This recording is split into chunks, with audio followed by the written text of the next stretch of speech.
Because of, I guess, the nature of the people that I help, they do tend to be in reasonably privileged circumstances by way of where they live in the world, what kind of support they have, the types of things they've been able to establish in their lives, family, home, a good working business, etc.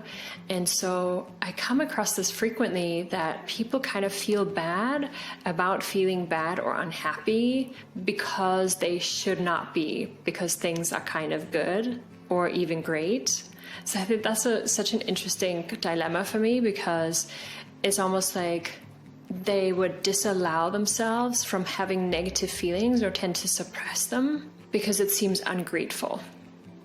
It seems unjustified, or it's something that they feel would be embarrassing to admit to other people, that even though they have all the things that people universally think are creating happiness and success, that one should equate that to happiness.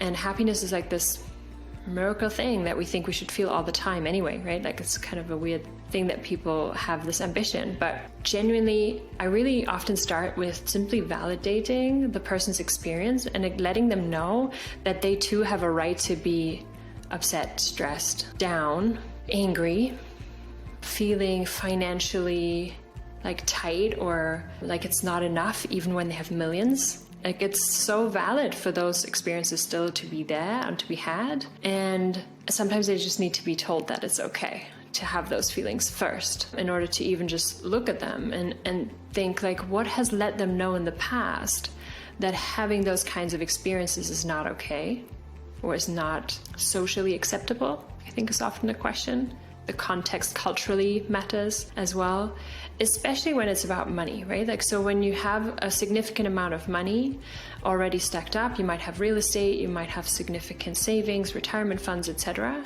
And if you feel like you have sleepless nights because it's not enough, or you fear that it might not be enough, then who are they to complain? And especially because most people that I tend to work with are somewhat optimistic and realistic, and they're like, you know, positive thinkers and action takers. And that makes it even harder to allow themselves to feel low or down. Frequently enough, I have people say, I'm so sorry, I didn't really want to show up being down, you know, I don't want to be a downer, that kind of expression. And I find that it's in the context of coaching that makes it at least a safe space for them to have just one person in their lives to be down with, you know, where it's acceptable, where it's not seen as a weakness, especially for leaders, right? Being in a low mood is seen by leaders often as weakness, and it just is human. So I feel like we got to do a little bit more for transparency and vulnerability of leaders to also feel affected by things, whether it's the pandemic, whether it's the loss of a client, whether it's, you know, death in the family, whether it's just feeling stressed about stuff not going the way that they want, feeling out of control. All of those types of more negative experiences are just as valid for somebody who is in privileged circumstances. Just because somebody has it worse, you know, doesn't mean that you should always be happy. And as a parent, you know, someone said to me once, well, your hard is just as hard as the next person's hard. You know, there's no comparison. What's hard for me is hard for me, and what's hard for the next person is hard for the next person. No one, you know, sort of taking stock and judging what's harder. And that, I think, sometimes needs to be said and heard and received for people to be okay with even their own experiences of feeling low.